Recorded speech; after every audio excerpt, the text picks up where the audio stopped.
Today I'm here to talk about the past, the present, and the future. I apologize in advance for the American-centric story I'm about to tell. It's an obscure but very important part of American history.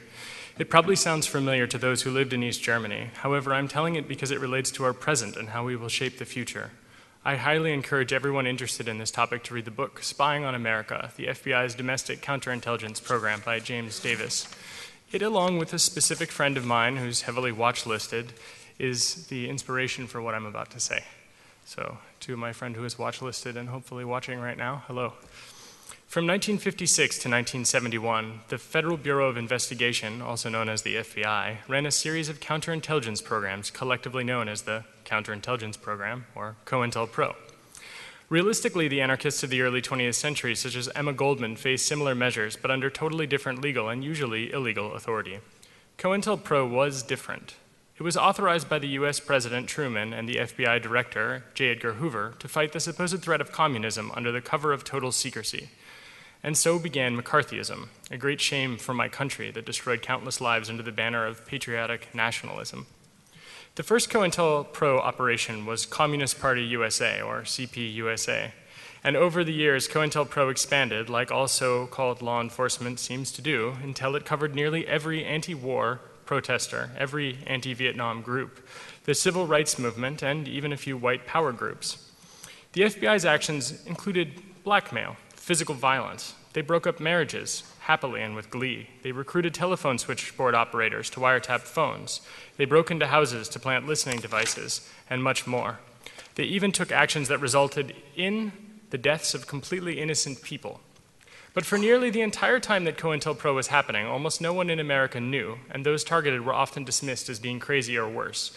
In fact, the word COINTELPRO was unknown outside of a circle of those tasked with carrying out these missions and those who had authorized them. In March of 1971, a major nonviolent direct action changed the United States forever. An illegal action uncovered massively illegal activities. A group by the name of the Citizens Commission to Investigate the FBI broke into a small FBI office in Media, Pennsylvania, and they liberated over 1,000 classified documents that detailed the COINTELPRO activities of the FBI. They were anonymously released to media outlets and those targeted in a very strategic manner. They did this through the communications networks of that era, the Postal Service, and it was, of course, the most popular message routing service at the time. At first, no newspapers or media outlets would publish the documents. The government was really upset. In March of 1972, however, Win magazine broke the story, so a full year later. Probably the most incredible example of a well-known activist targeted was in the 1960s. The FBI attempted to blackmail him into committing suicide just 34 days before he was to receive his Nobel Peace Prize. Martin Luther King Jr., as I'm sure some of you have heard of him, refused to give in to their demands. The FBI failed because he refused to be subjugated by fear, and he refused to give in to their threats. Slowly, and with very specific, long-term strategic thinking, the Citizens Commission released their cache of documents. Victims learned that they were targeted, as well as how they were targeted, at no fault of their own. The Citizens Commission's primary tactical advantage was twofold. First, they were armed with the truth as written by the oppressor, and secondly, they were anonymous. The FBI's power started with identification, and without the identities of the Citizens Commission, they were powerless to stop the truth from coming to light. The asymmetry offered by anonymity was absolutely the linchpin of their success. Their anonymous publication forced not a show trial or a further persecution, but rather a swift action by those who held the purse strings of the FBI. The FBI had to immediately cease COINTELPRO activities. The leaking of these documents led to the Church Committee, which eventually led to the creation of the American Freedom of Information Act and even the creation of special FISA courts to oversee future law enforcement activities. Victims, where possible, were compensated, and new laws were put in place as an attempt to protect the people from their government. The Citizens Commission's tactics were beautiful. Anonymous truth-telling and holding the hypocrisy of the extremely well-documented racist FBI, the so-called law enforcement, holding them account to the public. Their strategy led to massive changes in the way that so-called law enforcement activities were to be carried out in the United States. To this day, no one has learned the identities of the Citizens Commission to investigate the FBI. They have remained anonymous. There was no show trial, as there may be with Julian Assange, and as there is now with the alleged leaker, Bradley Manning. Anonymity created a specific kind of asymmetric power, the power to speak out about injustice without retribution. I wager there was plenty of fear and concern amongst the Citizens Commission to investigate the FBI, but not because of the wrongness of their actions, but because of the lengths that the FBI went to crush dissenters. They had right to be fearful. They held evidence in their hands that the FBI was willing to be involved with murders and pushing people to suicide. There is a strong history of resistance, and we must recontextualize the past and the present to draw out a new understanding for the future. If we draw from the experience with the FBI's abuse and the Citizens Commission, we should see that there are important parallels, both in terms of law enforcement and in terms of direct action. When a group takes an action to block access to a building, they do so because they're trying to disrupt the flows of power and the control that emanates from that building. The Critical Art Ensemble discussed in their seminal work of the 1990s, Electronic Civil Disobedience, that the flows of power were now electronic. Blocking buildings just isn't enough, they argued.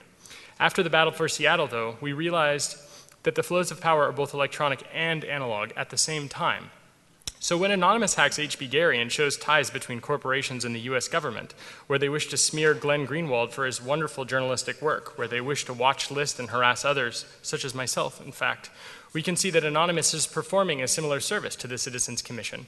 Because Anonymous doesn't show all of their cards, they create fear in those who abuse their powers. This destabilizes power structures that do not derive their power from the consent of the governed. Anonymous isn't perfect, but it serves as a banner that helps to create a point of unity amongst those who have had enough surveillance, enough censorship, enough war crimes, enough lies, and enough cynicism. No movement is perfect, but a lack of perfection does not invalidate the truth that Anonymous has uncovered, or that WikiLeaks has uncovered, or the positive actions that they have taken. Because these days we have a new Pentagon Papers and we have a new Vietnam War protest movement. We have a new COINTELPRO program as demonstrated by the NSA's warrantless wiretap program of the American people, by Section 215 of the US Patriot Act, and by the brutality of the police against the Occupy movement. I myself have had to deal with extensive harassment without so much as the decency of having a single legal charge or having the privilege of being arrested so that I might have my day in court to fuck them up. Enough is enough.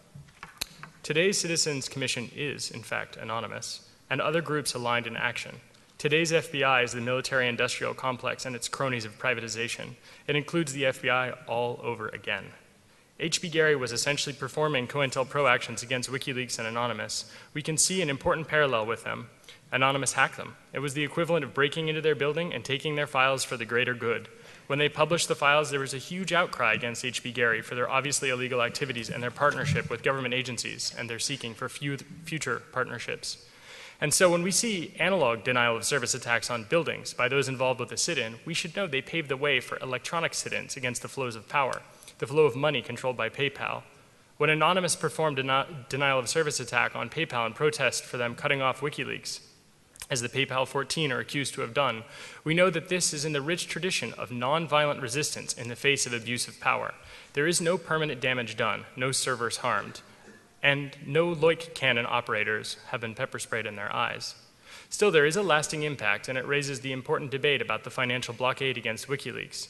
Why would we allow that? Would we allow a bank to stop service to all of the Green or Conservative Party members? We need the Daniel Ellsbergs, the Emma Goldmans, the Julian Assange. We need the Rosa Luxemburgs and the Peter Sundas, people willing to publicly take a stand for the greater good. They are powerful and important largely because it is all of us that are behind them. Their courage is contagious, and their action is in support and in solidarity with our actions. It is all of us together that stand with moral authority in the face of tyranny, but not as a mob, rather in principled solidarity.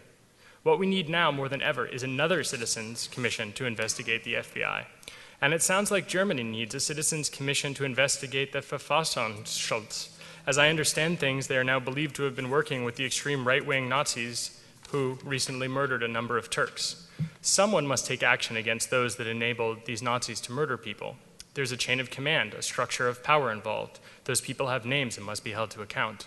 They have records and documents. This is evidence that must come to light. Just as people will soon confront the Nazis marching in Dresden in a few days' time, we must confront and change the power structures that enable those same Nazis. One of my favorite authors of the 20th century, I'm sure you all know her, since this is transmediale, Ulrike Meinhof, once wrote, "Protest is when I say I don't like this and that. Resistance is when I see to it that things that I don't like no longer occur. Protest is when I say I will no longer go along with it, and resistance is when I see to it that no one else goes along with it anymore either. Now is the time for nonviolent resistance and for the building of alternatives." History repeats, but the outcome is not guaranteed by hope alone. Rather, it is guaranteed, if anything is, by action, direct nonviolent action and bold truth-telling. We must refuse to be silent, and we must take a stand against the fascists by whatever name they call themselves, under whatever flag they fly. So who is that someone who should take action? It's me, and it's you. It's all of us. And who are we? We're all anonymous.